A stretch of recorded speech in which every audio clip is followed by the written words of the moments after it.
así como estamos. Oremos. Oración de inicio.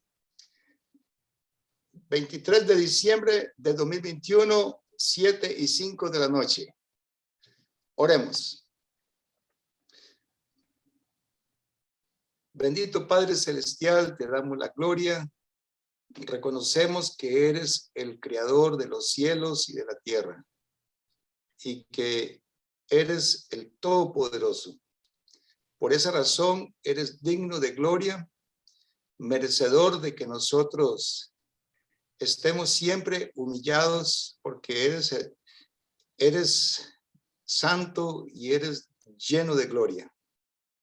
Y por esa razón, Señor, nosotros estamos aquí alabando su nombre y expresando esta alabanza de gloria y honra para ti, porque nosotros nos alegra mucho, nos llena de gozo saber que en Cristo tenemos entrada a tu presencia, que nosotros no tenemos que merecer, porque no lo merecemos, no tenemos que hacer méritos. Cristo hizo los méritos para nosotros conocerte. Gracias por Jesucristo que hizo ese sacrificio. Ayúdanos, Señor, a comprender lo que eso significa, el gran tesoro que eso es para nosotros, y a vivir una vida digna de eso que nos diste ya. Que nuestro comportamiento y nuestras actitudes sean conforme a esa gracia que ya nos diste. Gracias por Juan Carlos, que está aquí preparado para darnos una clase evangelística. Ayúdalo, Señor, y guíalo en este proceso y que nos ayudes a nosotros para prestar atención y entender las palabras que tú le has puesto a Juan Carlos por medio de la escritura que él ha preparado para nosotros entender mejor las buenas nuevas. Gracias, Dios, y hemos orado en el nombre de Cristo. Amén. Amén. Listo, Juan Carlos. Buenas noches, hermano. Buenas noches. Bendiciones para todos. Me alegra ver que está Raquel con nosotros, el hermano Roberto. Saludos. Alba, siempre, como decimos, al pie del cañón. Ahí estamos, hermano. Y, bueno, hermano Rocky. Quisiera la opción de compartir pantalla. Creo que la tengo habilitada, ¿verdad? Bueno, antes de comenzar, agradezco la oración, hermano Carlos. Y solo quisiera comentarles que el estudio o la reflexión de hoy, nuestro estudio, bueno, todos los que estamos en la sala somos miembros de la iglesia, pero yo sigo pensando que el evangelio no es algo relegado solo a los no creyentes, porque había... Rocky. Tú puedes compartir su pantalla si tú quieres. Sí, ahora que necesite compartir la presentación. Okay.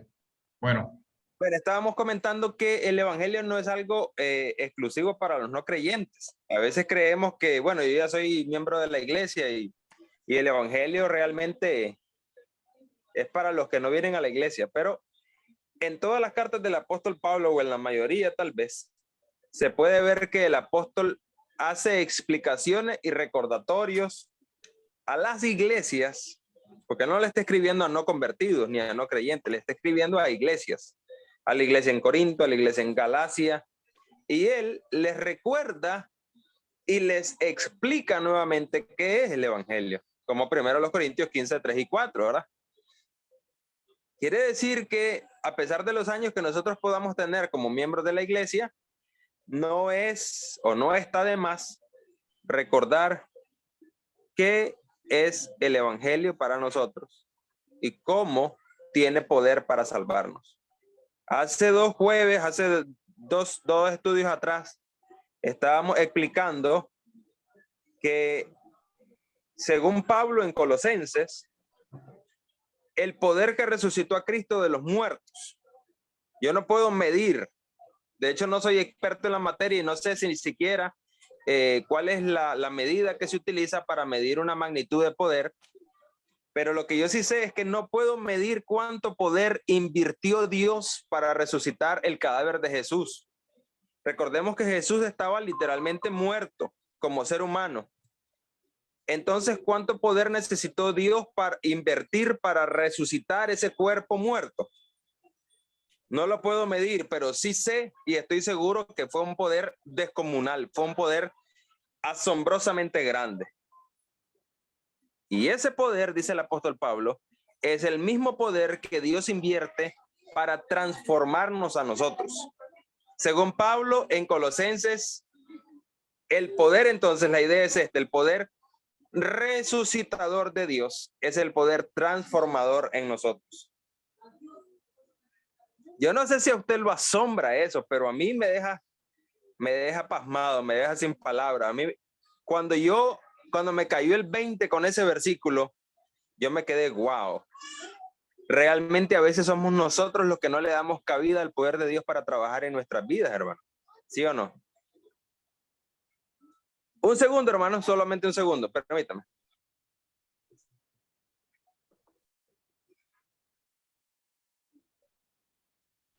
Bien, ahora sí, entonces tomamos la opción de compartir pantalla para recordar una historia que aparece en el Evangelio de Marcos y que es muy conocida. Yo estoy seguro que no va a ser la primera vez que usted la escuche, pero estoy seguro que podemos seguir aprendiendo de esta historia. ¿O no le ha pasado, hermano Carlos, que a veces usted siente que ya ha leído muchas veces un pasaje, pero lo vuelve a leer y vuelve a encontrar algo nuevo? Y es que la palabra de Dios es viva. Y viva significa que siempre tiene algo que decirnos. No importa cuántas veces usted haya pasado por ese versículo, o por ese pasaje bíblico o esa historia bíblica. Siempre la palabra de Dios es viva y tiene algo que decirnos. Dios siempre tiene algo que decirnos a través de su palabra. Entonces, sí, me pasa, vamos hermano, a compartir pantalla, ¿verdad, hermano? Claro. Bastante Sí. seguido.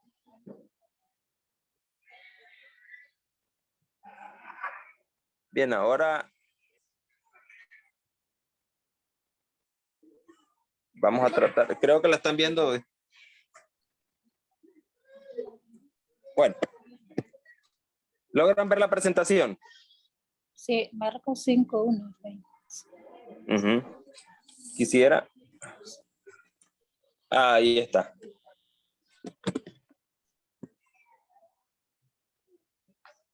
Yo he titulado a esta historia Jesús, el gran libertador, basada en la historia que aparece en el Evangelio según Marcos, capítulo 5, versículo 1 al 20.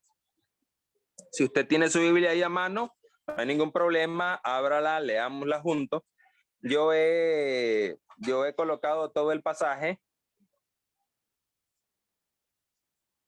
He colocado todo el pasaje aquí para que lo leamos en la misma versión si usted gusta. Entonces comenzamos a leer la historia que dice: entonces llegaron al otro lado del lago, a la región de los Gerasenos. Cuando Jesús bajó de la barca, un hombre poseído por un espíritu maligno salió del cementerio a su encuentro. Este hombre vivía entre las cuevas de entierro y a nadie podía sujetarlo, ni siquiera con cadenas. Siempre que lo ataban con cadenas y grilletes, lo cual le hacían a menudo, él rompía las cadenas de sus muñecas y destrozaba los grilletes. No había nadie con suficiente fuerza para someterlo. Día y noche vagaba entre las cuevas donde enterraban a los muertos y por las colinas, aullando y cortándose con piedras afiladas. Día y noche, dice, vagaba entre las cuevas en el cementerio. Y por las colinas siempre andaba aullando. Se puede imaginar, trate de imaginar esa escena como si fuera una película de Viernes 13, como si fuera una película de terror. Y todavía se hacía daño a sí mismo, cortándose con piedras afiladas. Cuando Jesús todavía estaba a cierta distancia, el hombre lo vio, corrió a su encuentro y se inclinó delante de él. Dando un alarido, gritó: ¿por qué te entrometes conmigo, Jesús, Hijo del Dios Altísimo? En el nombre de Dios te suplico que no me tortures. Pues Jesús ya le había dicho al espíritu: sal de este hombre, espíritu maligno. Entonces Jesús le preguntó: ¿cómo te llamas? Y él contestó: me llamo Legión, porque somos muchos los que estamos dentro de este hombre. Entonces los espíritus malignos le suplicaron una y otra vez que no los enviara a un lugar lejano. Sucedió que había una gran manada de cerdos alimentándose en una ladera cercana. Envíanos a esos cerdos, suplicaron los espíritus. Déjanos entrar en ellos. Entonces Jesús les dio permiso. Yo quiero que usted vaya conmigo notando los detalles de la historia y quiero recordarle que, o quiero hacerle notar que aquí en la historia hay una primera solicitud. La solicitud de los demonios a Jesús. Los espíritus malignos salieron del hombre y entraron a los cerdos o en los cerdos. Y toda la manada de unos 2,000 cerdos se lanzó al lago por el precipicio y se ahogó en el agua. Los hombres que cuidaban los cerdos huyeron a la ciudad cercana y sus alrededores, difundiendo las noticias mientras corrían. La gente salió corriendo para ver lo que había pasado. Pronto una multitud se juntó alrededor de Jesús y todos vieron al hombre que había estado poseído por la legión de demonios. Y noten las cursivas.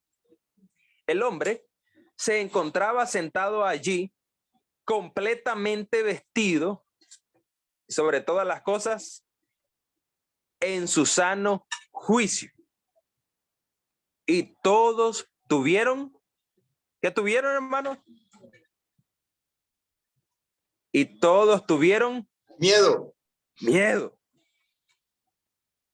Entonces los que habían visto lo sucedido les contaron a los otros lo que había ocurrido con el hombre poseído por los demonios y con los cerdos.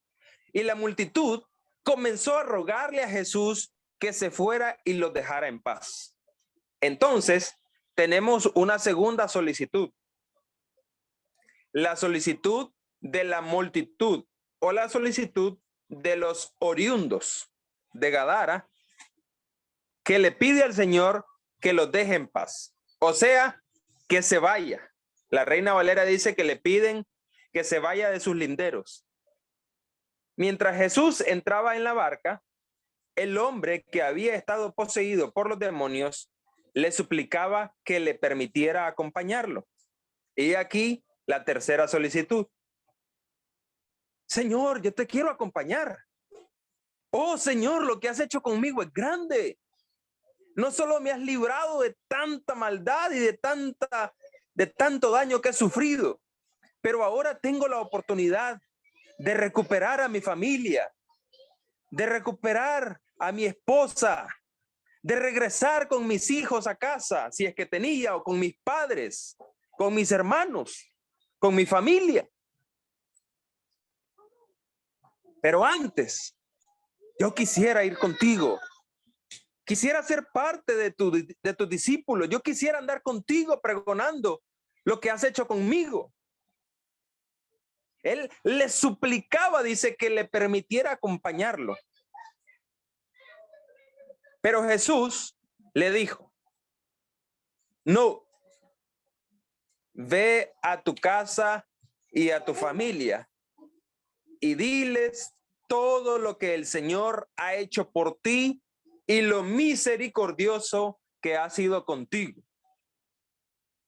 Así que el hombre salió a visitar las 10 ciudades de esa región y comenzó a proclamar las grandes cosas que Jesús había hecho por él, y todos quedaban asombrados de lo que les decía.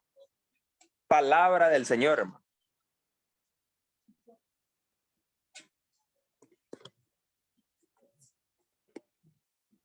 Es interesante notar que antes la gente tenía miedo por lo que había pasado.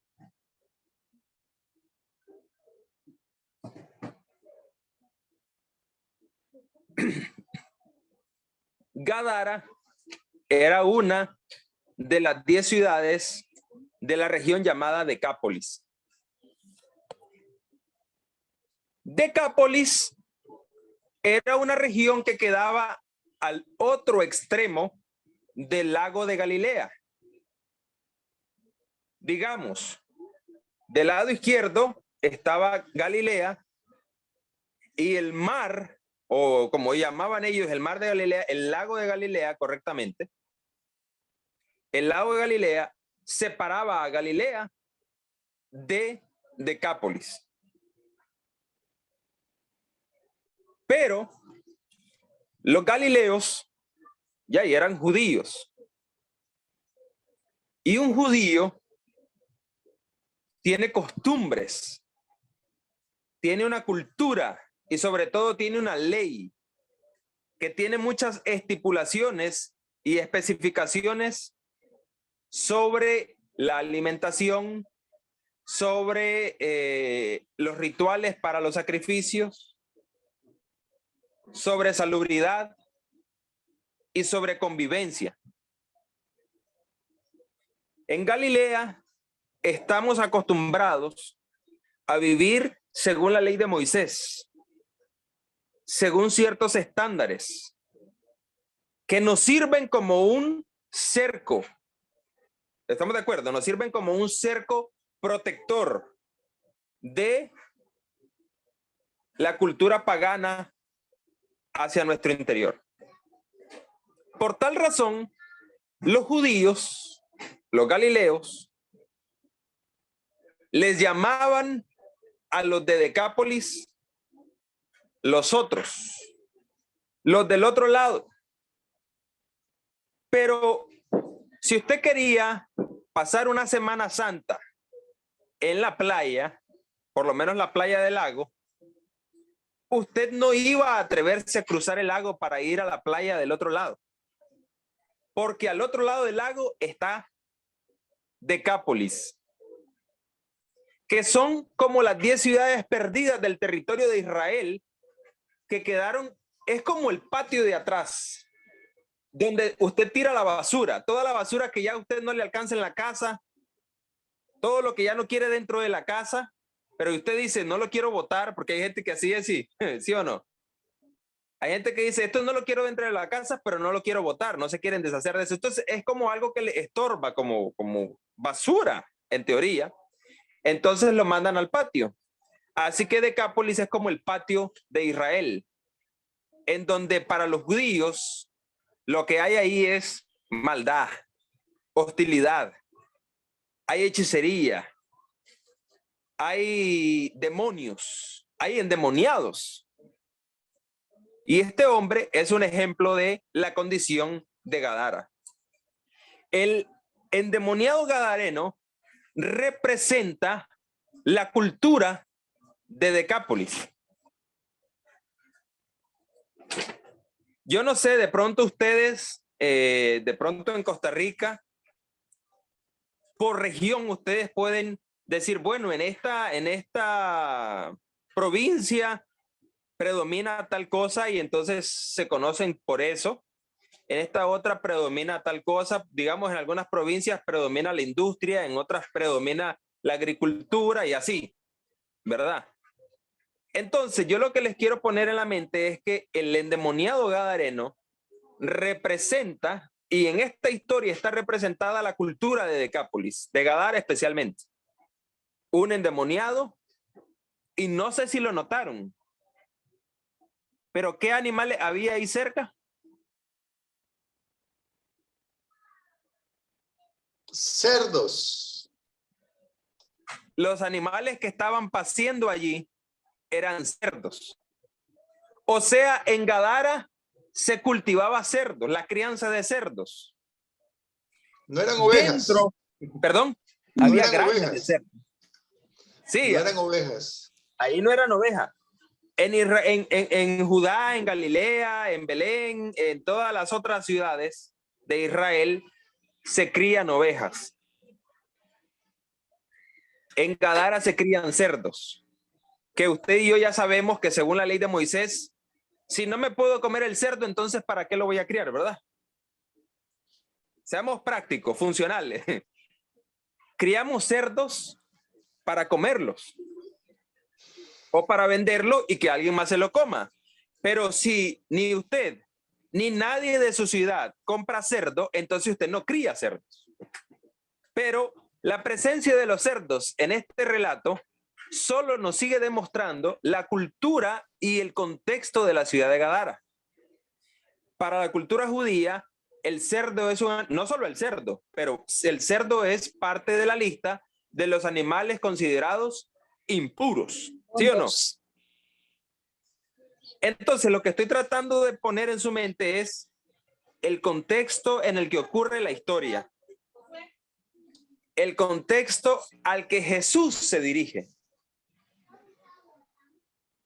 Algo hizo que Jesús quisiera cruzar el lago y quisiera ir al otro lado, donde estoy 100% seguro que ningún fariseo, que ningún saduceo estarían dispuestos de ir y evangelizar en esa región. Los fariseos sí evangelizaban, sí, digamos, no evangelizaban técnicamente, sino ellos hacían misión. Jesús los critica en una ocasión y le dice, ustedes atraviesan mares y hacen esto y hacen lo otro por ganar adeptos, pero cuando los traen, más bien los hacen más reos de la condenación que ustedes mismos, porque le imponen cargas.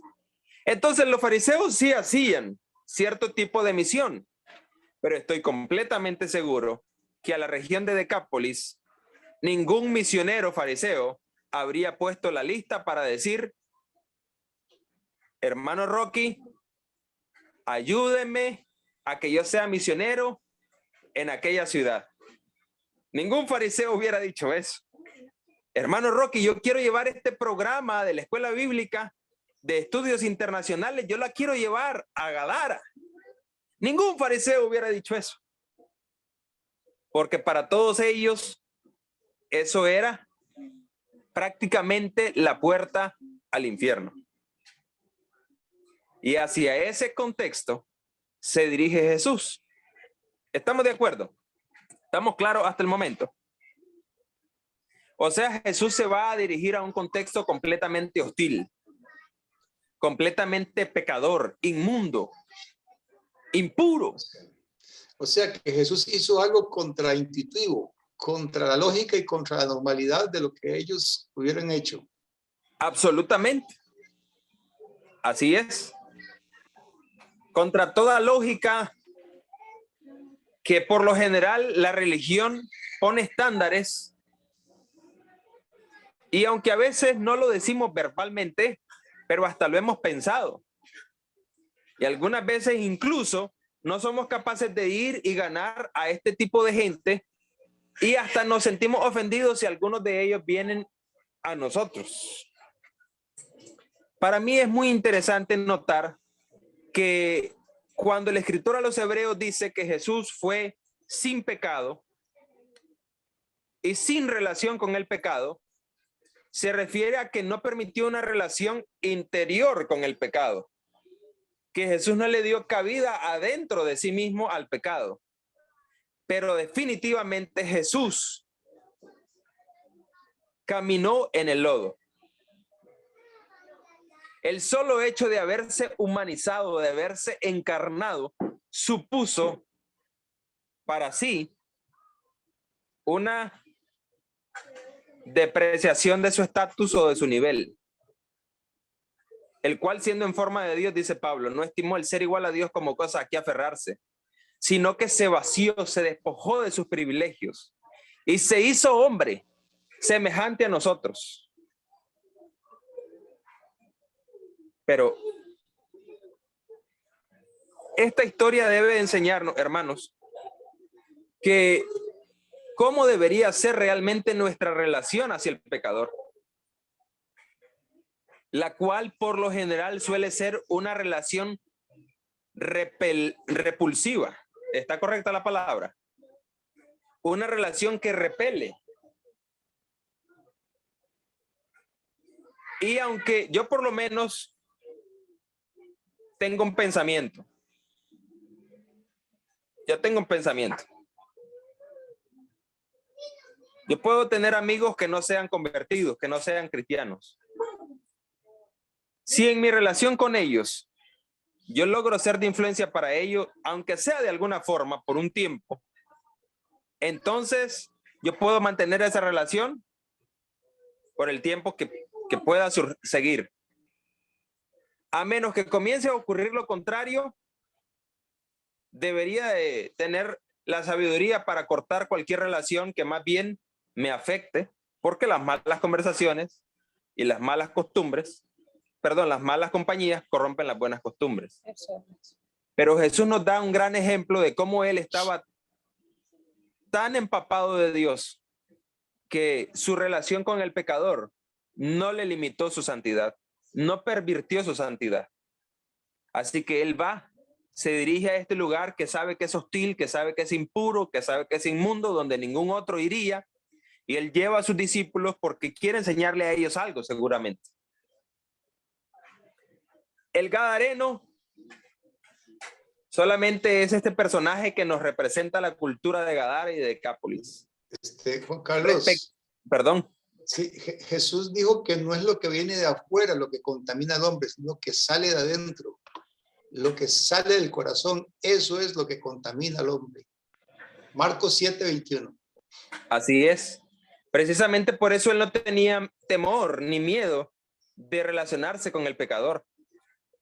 Mira, come con los pecadores, dice. Con las prostitutas, los ladrones, los recaudadores de impuestos. Chismeaban como viejas chismosas. Los fariseos chismeaban entre sí. Mira, se metió a la casa de Zaqueo. Mira, allá está en la casa de María Magdalena. Mira, está comiendo con aquel.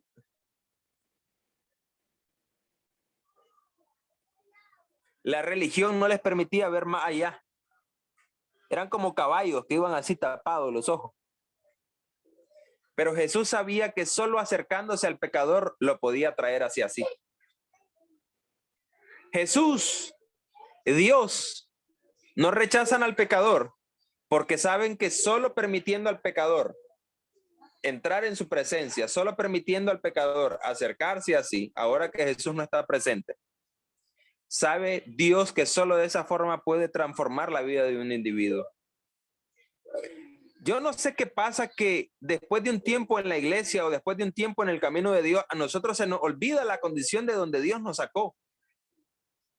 Yo no sé qué pasa que comenzamos a olvidar, como que nos da amnesia, y entonces comenzamos a olvidar quiénes éramos nosotros antes de venir a Cristo y quiénes seguimos siendo muchas veces. Solamente que eso solo Dios lo sabe. Y de pronto comenzamos a creer la idea que la iglesia es el museo de santos, en donde el que está más temprano o el que está mejor vestido o el que hace mejor cierta cosa es el más santo. Pero regresemos a la historia del endemoniado gadareno. Les venía haciendo notar las 3 solicitudes que hay en la historia, y está la solicitud de los demonios. ¿Cómo Jesús responde a la solicitud de los demonios? ¿Positivo o negativo?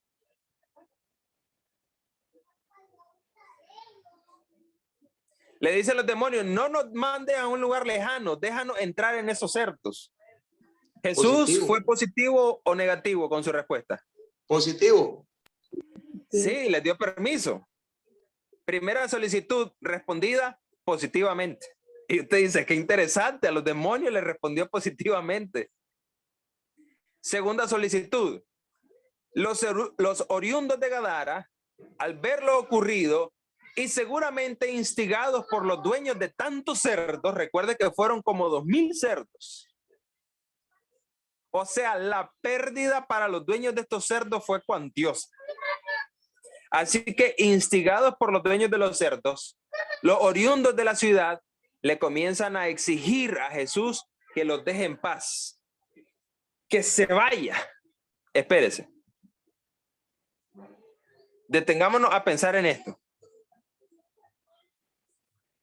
La descripción de cómo vivía este hombre antes de ser sanado por Jesús me hace parar los pelos. ¿Cómo vivía este hombre? En el cementerio, entre las cuevas, aullando. Dice que lo querían atar con grilletes, con cadenas, y nadie lo podía atar porque nadie era más fuerte que él. Entonces, quien les robaba la paz realmente a los gadarenos no era Jesús.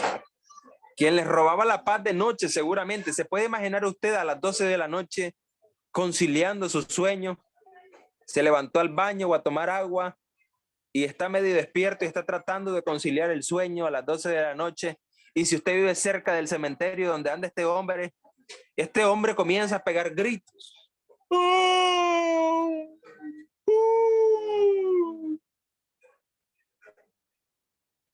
¿Se puede imaginar usted a las 12 de la noche escuchando gritos queriendo dormir? Entonces, ¿quién le roba la paz? ¿Jesús o el endemoniado?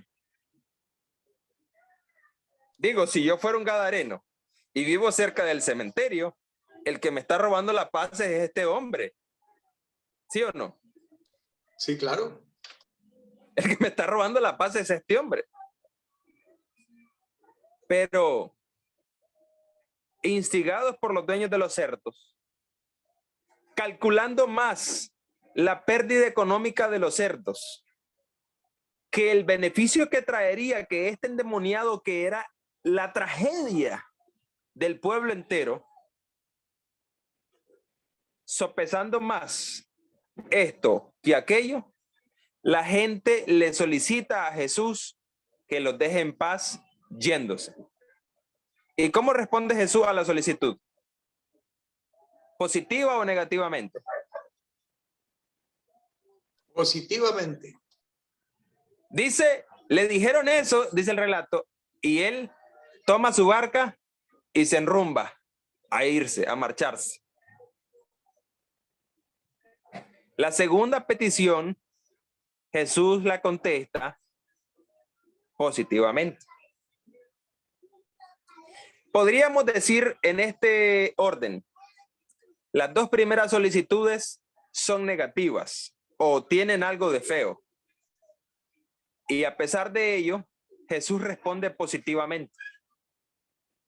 Y la tercera solicitud, hermanos, a la que cualquiera de nosotros esperaríamos que Jesús acepte y responda positivamente.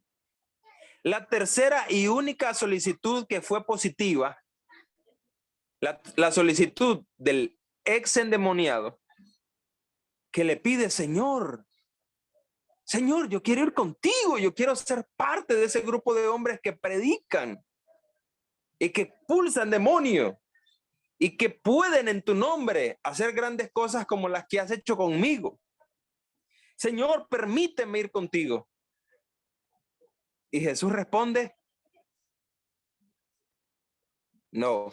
Negativamente.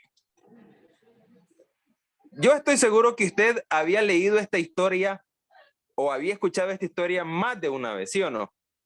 ¿Sí o no, hermana Alba?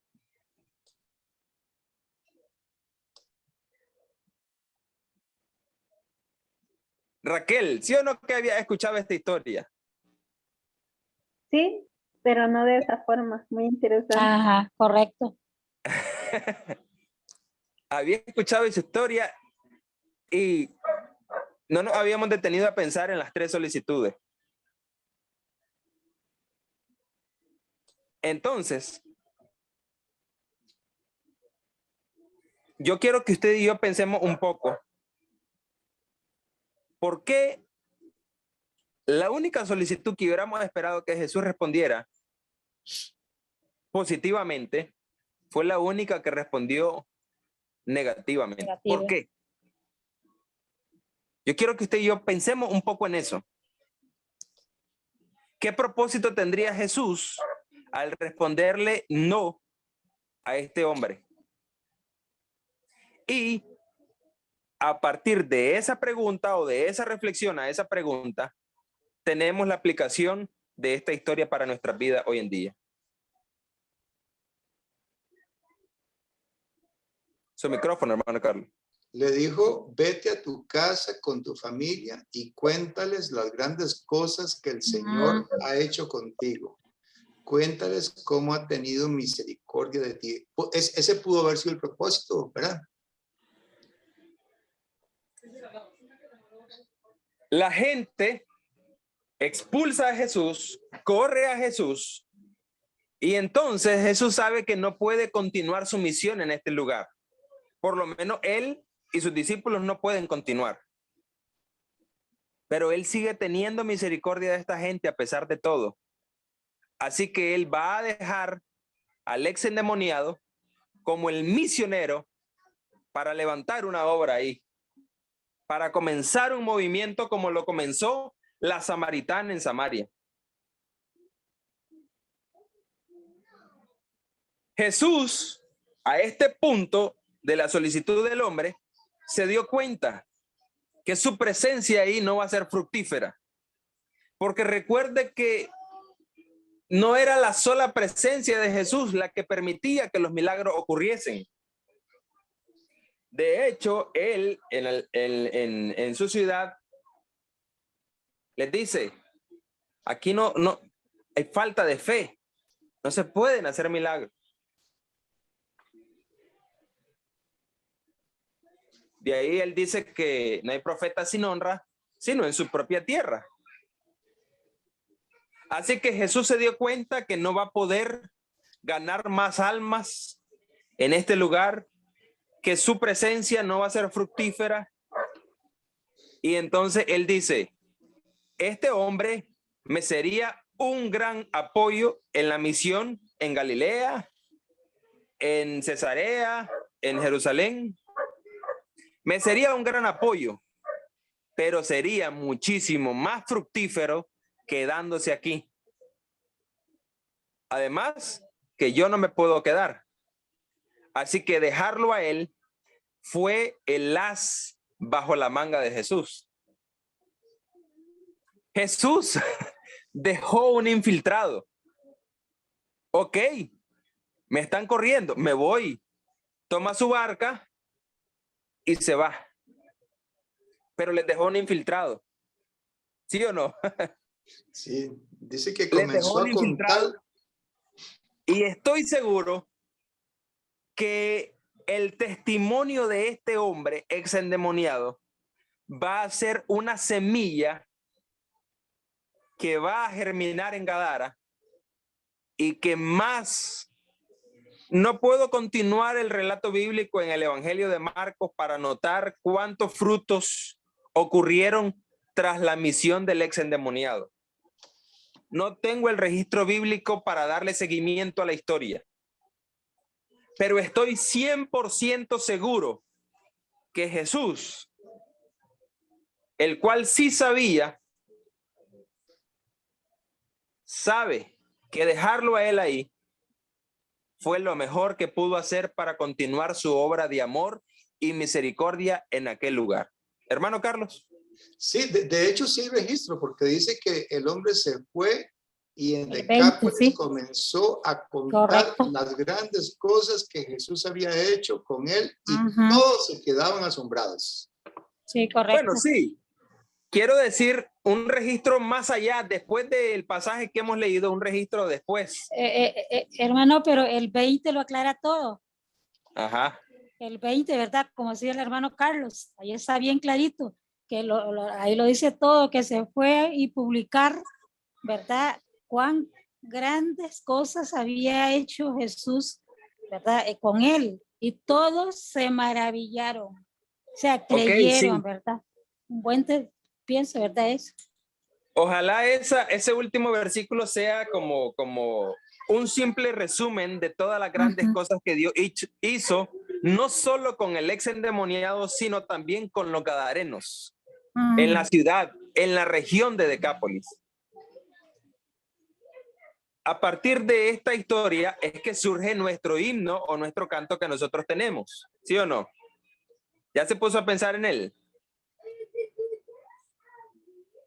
Grande, ¿Cuál, nosotros, hermano? Ilústrenos. Grandes nosotros cosas que hizo tenemos hecho para mí. en nuestro libro de canto aquí en Nicaragua tenemos un canto. Grandes cosas. Grandes cosas Cristo ha hecho para mí. Amén. ¿Qué surge a raíz de esta historia? Hallé un buen amigo, mi amado Salvador. Salvador. Contaré lo que él ha Que hecho. Él ha hecho para mí, hallándome perdido. Perdido, indigno pecador. Me salvó Amén. y hoy me guarda para Para sí. sí. Me salva del pecado, me guarda de Satán. Promete estar conmigo hasta el fin. Aleluya. Él consuela mi tristeza, me quita todo afán. Grandes cosas Cristo ha hecho para mí. y son como 3 o 4 estrofas muy lindas. A mí me encanta ese Amén. canto. Cada vez que lo entono, me hace recordar de dónde Dios me trajo, de Amén. dónde Dios me sacó. Y no solo me hace recordar de dónde vengo, sino que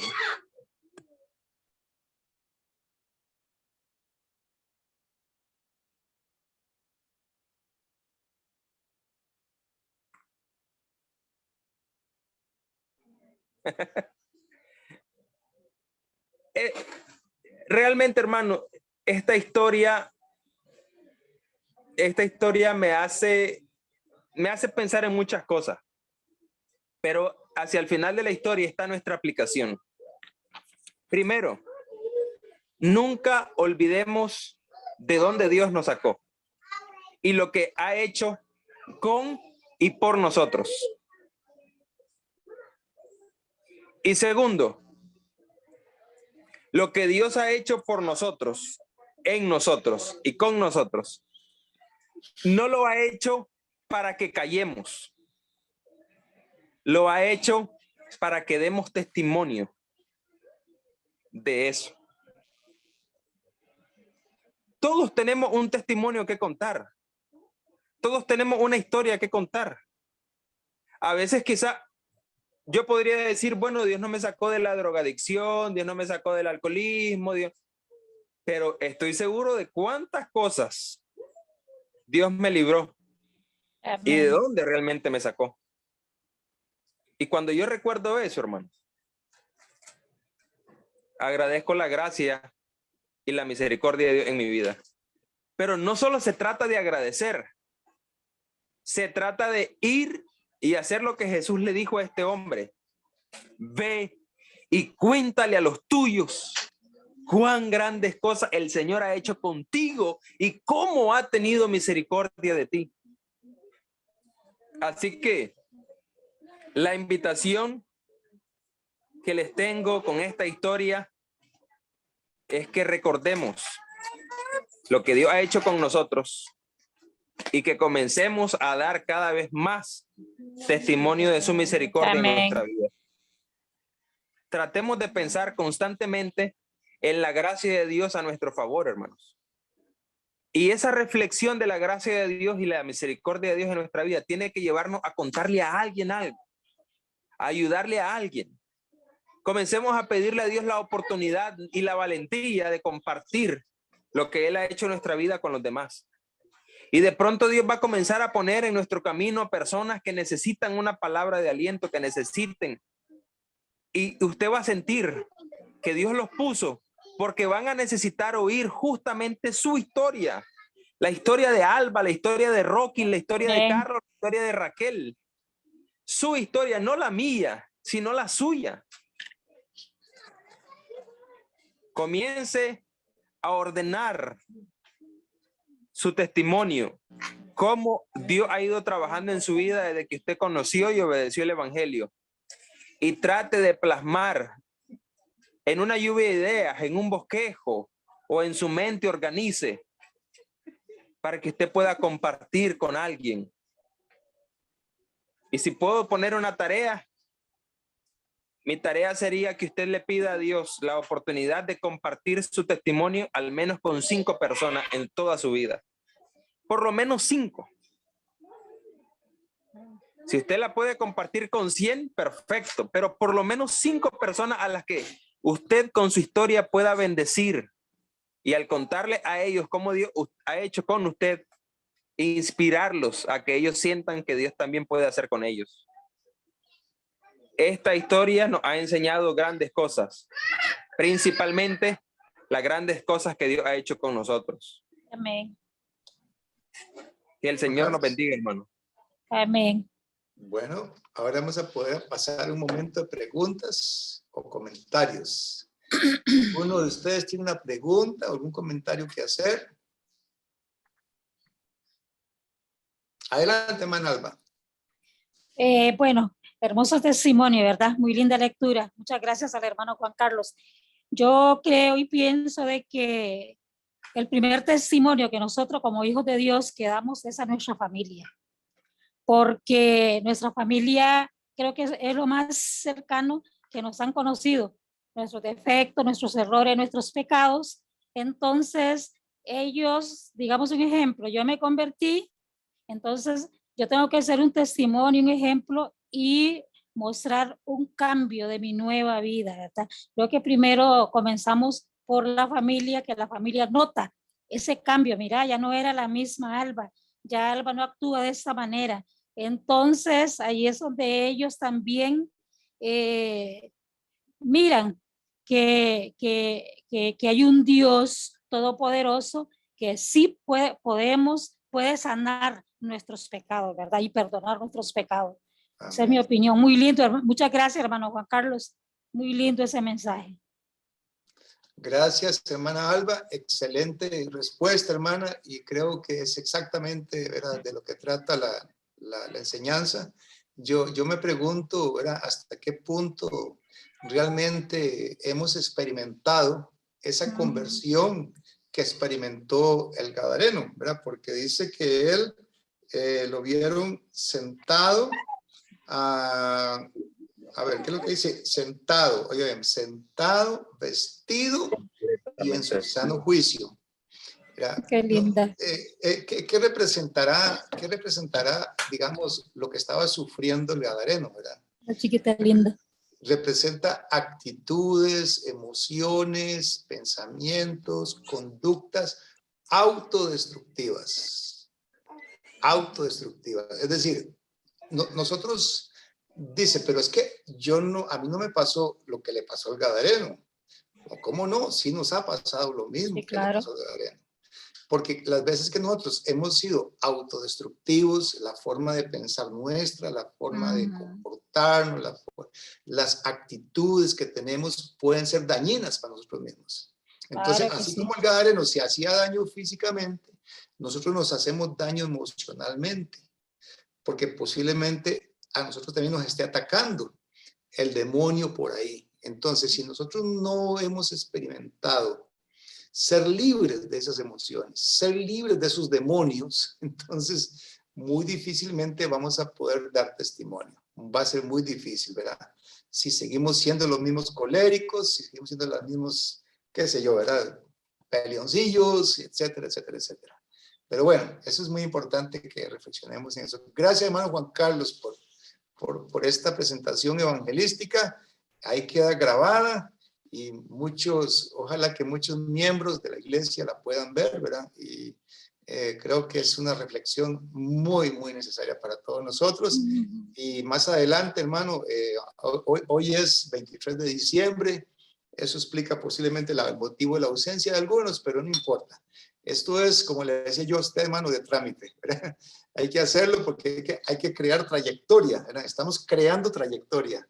Así que de hoy en 8, si Dios quiere, volvemos a tener la sesión que sigue, ¿verdad? Es primero. Nosotros no tenemos vacaciones. No tenemos vacaciones. Así que vamos a seguir. Hermano Rocky, ¿alguna pregunta? ¿Algún comentario? Tengo audífono. Hermana Entonces, Alba, estoy ¿tiene algo que bien. decir? Sí, Estoy bien, decía, gracias. ¿puedo hablar? Adelante, hermana Alba. No, decía un predicador, el diablo no descansa, hermano. El diablo no descansa, no tiene vacaciones. Entonces nosotros Ahora, tenemos que ser igual. mi filosofía es esta, hermana. Cuando yo decidí servir al Señor, entonces decidí trabajar en lo que me gusta. Y cuando usted decide trabajar en lo que le gusta, no necesita tomar vacaciones. Amén. Amén, amén. Así Gloria a es. Dios. Así es. Muy bien, hermano. Gracias, Raquel Ulate, por estar presente. Gracias, Raquel Urquilla, por estar presente. Que Dios les bendiga. Gracias. Excelente clase. Muchas gracias. Bueno, Urquilla, ¿verdad? ¿Sos vos? Sí. Sí. Ok. Bueno, hermana. Entonces, todos tenemos que ir a Decápolis a contar las grandes cosas que Cristo ha hecho para mí. Muy bien. De eso se trata. Hermano Rocky, nos despide en oración, por favor. Sí, claro. Oramos. Nuestro Padre en cielos, que digno es su nombre, que asombrosos son sus obras. Gracias por la oportunidad para compartir tu palabra esta noche con esta gente. Gracias por la oportunidad por aprender más de tu palabra. Ayúdanos por poner las palabras en nuestros corazones y en nuestras vidas. Ayúdanos en va con nosotros cada día, en protegernos y cuídanos. Somos sus niños y necesitamos tú estás nuestro guía en nuestra vida. En el nombre de Jesucristo. Amén. Amén. Amén. Bueno, gloria a Dios, hermanos. Buenas Estamos. noches, Me hermanos. alegró estar con ustedes, hermanos.